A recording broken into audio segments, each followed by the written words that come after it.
Hello friend, my name is Casper and today we are going to be talking about A Kiss for the Petals, Remembering How We Met, which is a shoujo-ai visual novel created by St. Michael's and published by Manga Gamer in 2015. When they meet, they definitely butt heads due to their differing opinions on basically everything, but it doesn't take them long to fall head over heels in love with each other.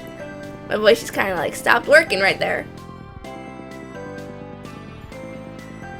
The romantic chase starts with Riza wanting to make Mia attend classes because she's one of those brainiac types that feels like she's not getting anything from these classes, so she just kind of like skips all day. At first, I felt like there could not be any chemistry between these two characters whatsoever because of Mia's general disinterest in just about everything, and Riza is an incredibly emotional character to the point where it's borderline obnoxious, so that kind of made me hate her at first, and through most of the game. However, there were some subtle hints dropped in Mia's speech where once I started to pick up on them, I was able to see why she would be interested in someone that had such an abrasive personality. She's so bored with life because nothing challenges her that someone appears out of the blue and actually provides her with a legitimate challenge, and that intrigues her. And she also finds her firecracker temper very entertaining for some reason. After a while, I was able to begin to see them as characters that could fall for each other even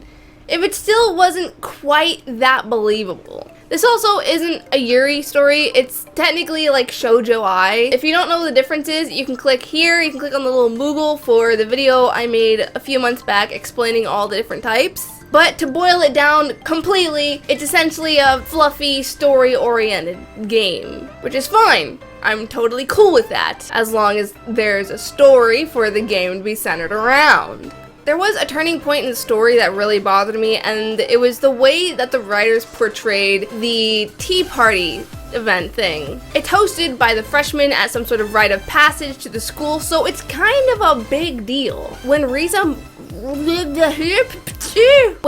ropes Mia into assisting with preparations, I was hoping to actually see them work together. I wanted to see them create something as a pair that would eventually bring them closer together. Instead of doing that, they pretty much had Mia stand up and be like, oh, here I have the answers for everything, and then they skipped over like the entire preparation process. They basically just did a time skip where they said that the tea party was a hit. And that was when the story got kind of bad, because they did the same thing with what was supposed to be Mia's backstory. She apparently has these home issues where they're really bad to the point where she freaks out on Riza for bringing them up in the first place. Well, we are given no clue as to what these issues are. All we know is that Mia's parents are super rich and that her home life, I guess, kind of sucks, sort of, maybe. And it wasn't long until the story ended, and to say that they breezed past the development phase of the relationship would be a complete understatement. It skips forward to the year after Riza and Mia get together, and they're supposed to be madly in love with one another to where Mia panics over thinking she doesn't deserve Riza, but we don't get to see where any of this romance comes from. They did a pretty good job of pacing the first half of the game, but the second half of the game started and they're like, we don't have time! We need to get through all of this! So pretty much the entirety of this story is composed of these two characters butting heads with each other all the time for seemingly no good reason. Everything else was glossed over worse than the planet that got defeated by the Covenant. And then when it came for the story to actually end, I kind of just stared at the screen and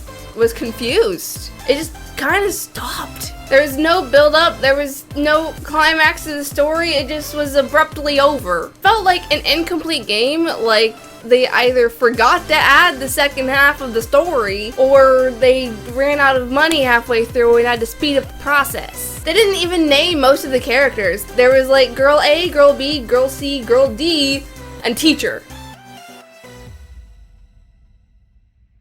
If there's another reason for me to feel like this is an incomplete game, it's the fact that only our heroines are featured in the game. Even though there are recurring characters that make appearances throughout the game, such as the divinely named Girl A, Girl B, and Teacher, they never appear on screen despite having multiple lines in their scenes. And for the two characters that we do have sprites for, they don't have a lot of diversity. We only ever see them in a total of 2 outfits each, and with one of their outfits being their identical school uniforms. They also don't have an immense amount of expressions either. However, I do have to give credit where it's due. What artwork is given is very nice. The lines are clean and smooth, the way that the clothing falls is very natural, and the way that shines are drawn absolutely caught my eye. And speaking of eyes, I absolutely adored the way that they were designed. You guys know I am a sucker for well-drawn eyes and nice hair. Pretty much how I like my men too. The backgrounds were also pretty noteworthy too, because they acted like the perfect background dancers in a music video. They weren't bad, they weren't too detailed, but they were exactly what they needed to be to mesh well with the character sprites. I was also particularly fond of the garden that Mia regularly sat in,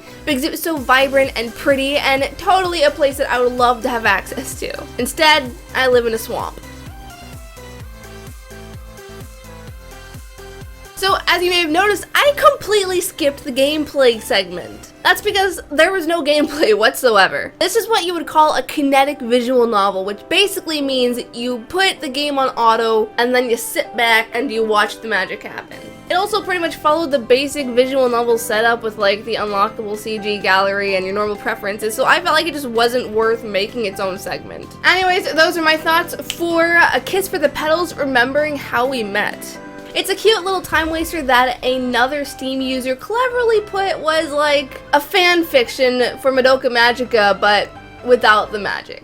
But the story just isn't really that good, and it stops very abruptly. Even if the visuals are nice and the soundtrack isn't anything to complain about, I wouldn't suggest buying this unless it was on sale, like definitely not at the full retail value. Though if you are still interested in checking it out, I will have a link in the description below to where you can find it on mangagamer.com, as well as my social media and my Patreon, and I have changed my name on just about everything but Twitch, so I guess heads up. Anyways, happy unbirthday, and I will see you later. Oh, did I get a thing on my screen? No.